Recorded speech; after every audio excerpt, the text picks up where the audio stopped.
শ্রাবণের মামা বোনের হবু বরকে শ্রাবণের সম্বন্ধে ইঙ্গিত দিয়ে বললেন, শ্রাবণকে তো চিনলেন, যার কথা বলেছিলাম আপনাকে, আপনার বোনের প্রথম ঘরের ছেলে। সে যদি তার মায়ের কাছে মাঝে মাঝে যায়, আপনার কোনো সমস্যা হবে? তিনি উত্তর দিলেন, না, সমস্যা কেন হবে? সে তার মায়ের কাছে যাবে, আমার কোনো আপত্তি নেই এতে। শ্রাবণের মামা স্বস্তির নিঃশ্বাস ফেলে বললেন, শুনে খুশি হলাম। আসলে ছেলেটার বাবা মা থেকেও এখন না থাকার মতো, তাই মায়ের কাছে যখন মন চাই যাক। তিনি আবারও মাথা নেড়ে সম্মতি দিলেন। তারপর হঠাৎ শ্রাবণের মা রুম থেকে বেরিয়ে শ্রাবণকে জড়িয়ে ধরে কাঁদতে শুরু করলেন। শ্রাবণের চোখ বেয়েও পানি ঝরতে লাগলো। মা ছেলের মাঝে মামা চলে এলেন। তারপর বোনকে বললেন, তুই রুমে যা। শ্রাবণের মা চলে গেলে মামা বললেন, আগামী মাসে তোমার মায়ের বিয়ে, তুমি কিছুদিন আগেই চলে এসো। তিনি আবার চলে গেলেন। মামা চলে যাওয়ার পর শ্রাবণ অনেক কিছু ভাবতে লাগলো। তার মনে হাজারো চিন্তা ঘুরপাক খেতে লাগলো। মায়ের বিয়ে হয়ে যাবে, লোকটি মায়ের সাথে থাকবে। সেদিন থেকে শ্রাবণ মনে মনে সিদ্ধান্ত নিল মায়ের কাছে আর আসবে না। তেমন এসেছিলও খুব কম, এবং বেশিরভাগ এসেছিল নীলার সাথে। নীলার সব কথা মাকে বলতো শ্রাবণ। নীলার সাথে পরিচয়, ঝগড়া, নীলার তৃতীয় ব্যক্তি, শ্রাবণকে অবহেলা, সবই বলে দিত মাকে।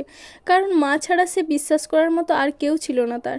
বিতর্ক প্রতিযোগিতার দিন শ্রাবণের বন্ধুদের ইশারার পর থেকে নীলা বুঝতে পেরেছিল শ্রাবণও তাকে পছন্দ করে, কিন্তু সেও যে শ্রাবণকে পছন্দ করে সেটা তখনও বুঝতে দেয়নি সে। তবে সেদিনের পর থেকে দুজন আরও বেশি কথা বলা শুরু করলো। তাদের কথা হতো মূলত ফেসবুকে। সামনাসামনি দেখলে সৌজন্য বিনিময় ছাড়া তেমন কথা হতো না তাদের। দিনটি ছিল নতুন বছরের প্রথম দিন। নীলা শ্রাবণ যেদিন প্রথম বিশেষভাবে দেখা করে, সেদিন থেকেই মূলত তাদের সম্পর্কের সূচনা হয়। পহেলা বৈশাখের আগের রাতে নীলা শ্রাবণকে অনলাইনে দেখে মেসেজে পড়ল, ভাইয়া কেমন আছেন? ভালো, তুমি? আমিও। কাল তো পহেলা বৈশাখ, কাল আপনার প্ল্যান কী? আমার কোনো বিশেষ দিন নাই, তাই কোনো প্ল্যানও নাই, খাবো আর ঘুমাবো। কোথাও বের হবেন না?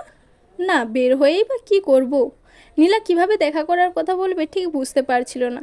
সে আশা করেছিল দেখা করার কথাটা শ্রাবণই বলবে, কিন্তু যখন দেখলো শ্রাবণ কিছু বলছে না, তখন নীলা সংকোচের সাথে বলল, ভাইয়া ক্যাম্পাসে আসবেন না কাল? ক্যাম্পাসে কেন? তেমন তো কোনো কাজ নেই। সবাই আসবে তো ক্যাম্পাসে, চলে আসুন।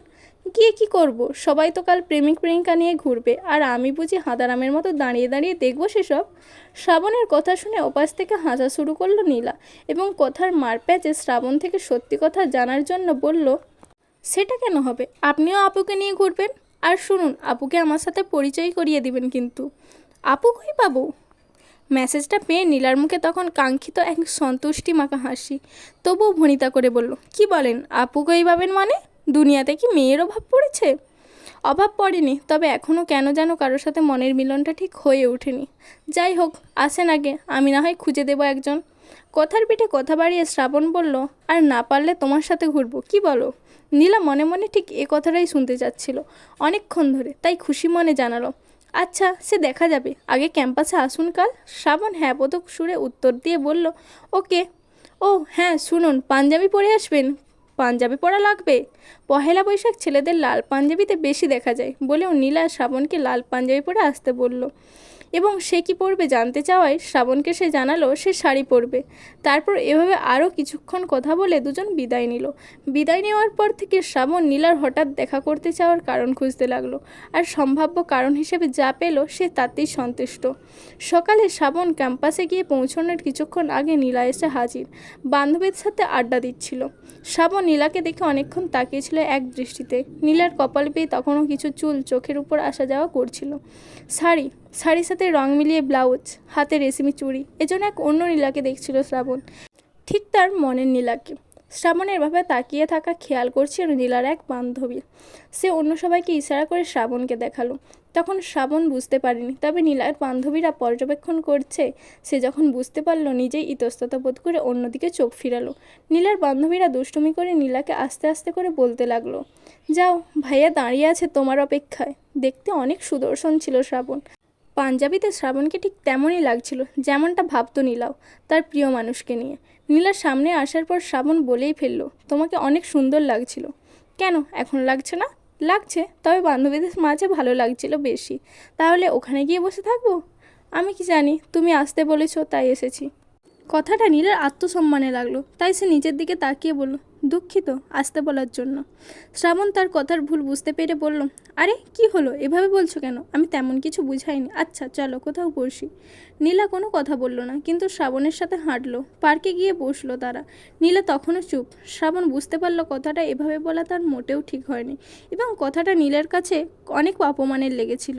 তাই সে অপরাধ বোধ নিয়ে বলল, আচ্ছা আমি দুঃখিত, আমি বুঝিনি যে তুমি কষ্ট পাবে। বুঝলি ভাবে বলতাম না। নীলা শান্তির স্বরে বলল, আপনি কেন দুঃখিত বলছেন? দোষ তো আমার, আপনাকে শুধু শুধু আনলাম। আচ্ছা আমি আবারও দুঃখিত। কথাটা বলে উঠে গেল শ্রাবণ।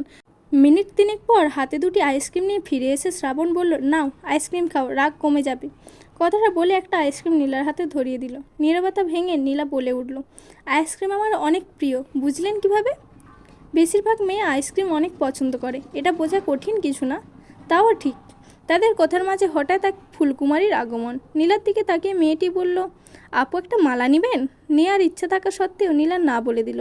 মেয়েটি আবারও অনুরোধ করলো নীলাকে। তখন শ্রাবণ মেয়েটির কাছ থেকে থাকা সব মালাগুলো থেকে খুঁজে সবচেয়ে সুন্দর স্নিগ্ধ মালাটি নিল।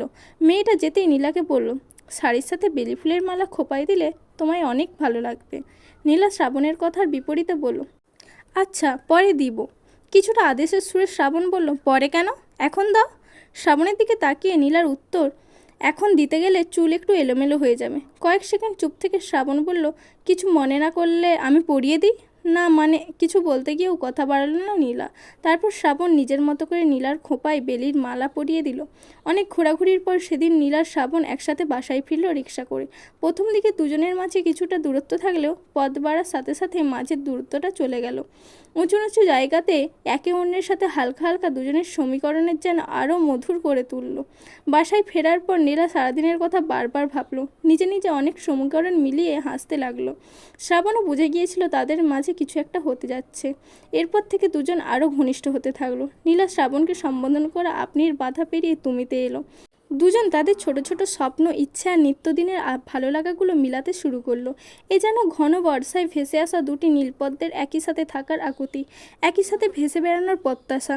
স্বপ্নবোনা দিনগুলোর শুরুর দিকে কথোপকথন ছিল এমন, আচ্ছা নীলা, আমাকে শাসন করতে পারবে? যদি নিজের খেয়াল না রাখো তখন বুঝবে। আর কেয়ার, কি অনুমতি দিলে পারবো না কেন? আচ্ছা শ্রাবণ, যদি কখনো মন খারাপ থাকে কি করবে তুমি? পিছন থেকে জড়িয়ে ধরে কানের কাছে মুখ নিয়ে বলবো ভালোবাসি। আর কখনো মায়াবী কোনো পুতুল নিয়ে বলবো বাবুটা কিউট না? পাগল একটা। পাগলির তখন মন ভালো হবে তো? অনেক অনেক ভালো হবে। অভিমান করলে ভাঙাতে পারবে? খুব পারবো। অফিসে যাওয়ার সময় শার্টের বোতাম মেরে দিবে কেউ? দেওয়া যায়। ছুটির দিনে আমাকে ঘুরতে নিয়ে যাবে কেউ? নিবে তো। কেউ আমাকে অধিকার দিবে তো? সত্যিকারের অধিকার দিতে হয় না, নিয়ে নিতে হয়। বুঝলেন মিস্টার? জি ম্যাডাম। এভাবেই কথার পিঠে কথা বলে স্বপ্ন বুনতে লাগলো দুজন। তবুও শ্রাবণের মনে ভয় কাজ করতো সব সময়, যদি নীলা হারিয়ে যায়। তাই সে আগেই তার সব অতীত বলবে বলে ঠিক করলো।